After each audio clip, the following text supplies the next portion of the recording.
The spectacle of justice. South Carolina's return to the firing squad. In the annals of American justice, some chapters are darker than others. Tonight, we delve into one such chapter as South Carolina prepares to execute a prisoner by firing squad, a method resurrected from the shadows of history. Is this justice or a macabre spectacle? The condemned man, Brad Sigmon, will be led into the death chamber. He will be strapped to a chair, a stark symbol of his helplessness.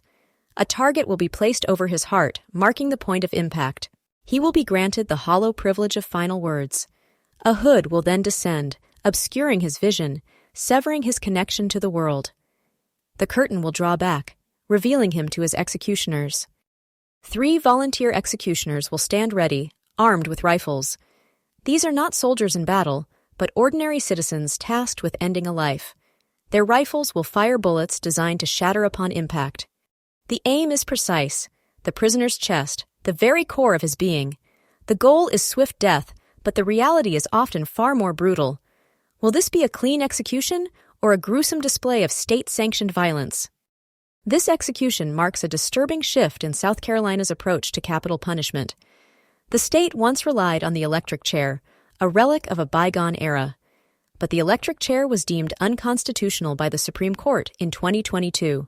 In response, the state legislature passed a law allowing execution by firing squad as an alternative. This decision is not progress, but a regression to a more primitive form of punishment. Are we truly advancing as a society, or simply finding new ways to inflict death? The decision to use a firing squad has ignited a fierce debate. Some argue that it is a cruel and unusual punishment, a violation of basic human rights. They point to the potential for botched executions and prolonged suffering. Others defend it as a more humane alternative to the electric chair. They argue that a firing squad offers a quicker, less agonizing death. But can any form of state-sponsored killing truly be considered humane?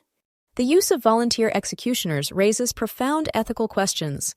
These individuals are not trained soldiers, but ordinary citizens asked to participate in a state-sanctioned killing.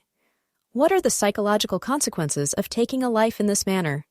Critics argue that this practice could lead to severe psychological trauma for the volunteers. The act of ending a life, even in the name of justice, can leave deep scars. Are we truly considering the well-being of those who carry out these executions? Supporters maintain that it is a necessary part of the process. They argue that someone must carry out the sentence, and volunteers are the most willing participants. But does necessity justify the potential harm inflicted on these individuals? This upcoming execution is a stark reminder of the ongoing debate surrounding capital punishment in the United States. It highlights the complex ethical and legal issues surrounding this controversial practice. Is the death penalty a just punishment or a barbaric relic of the past? The death penalty is disproportionately applied to people of color and those from lower socioeconomic backgrounds. This raises serious questions about fairness and equality in our justice system. Are we truly dispensing justice or simply perpetuating systemic inequalities?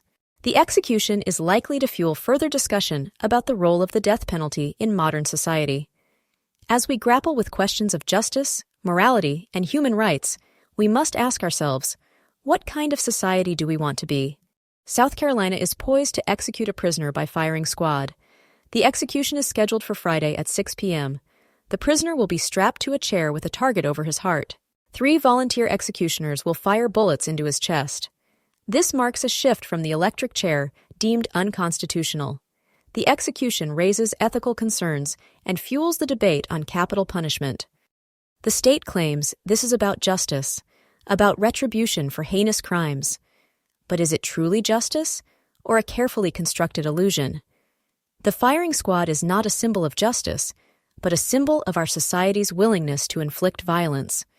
We must confront the uncomfortable truth that capital punishment is not a deterrent to crime.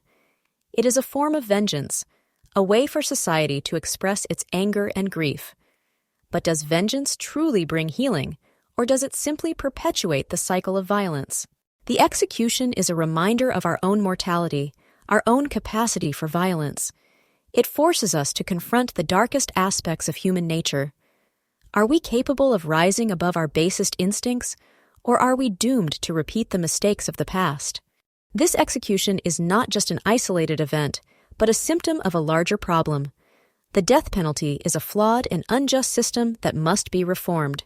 We must demand change, seek justice, and work towards a more humane society. Here's what you can do. Contact your elected officials. Let them know your stance on the death penalty and urge them to support reforms. Support organizations working to abolish the death penalty. Donate your time or money to groups fighting for justice. Educate yourself and others. Learn more about the death penalty and share your knowledge with your community. Engage in respectful dialogue.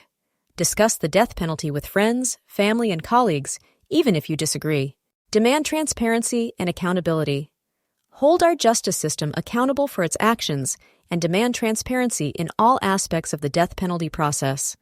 The time for complacency is over. We must act now to create a more just and equitable society for all. Let us not stand idly by as the state carries out this execution. Let us instead raise our voices and demand a better future.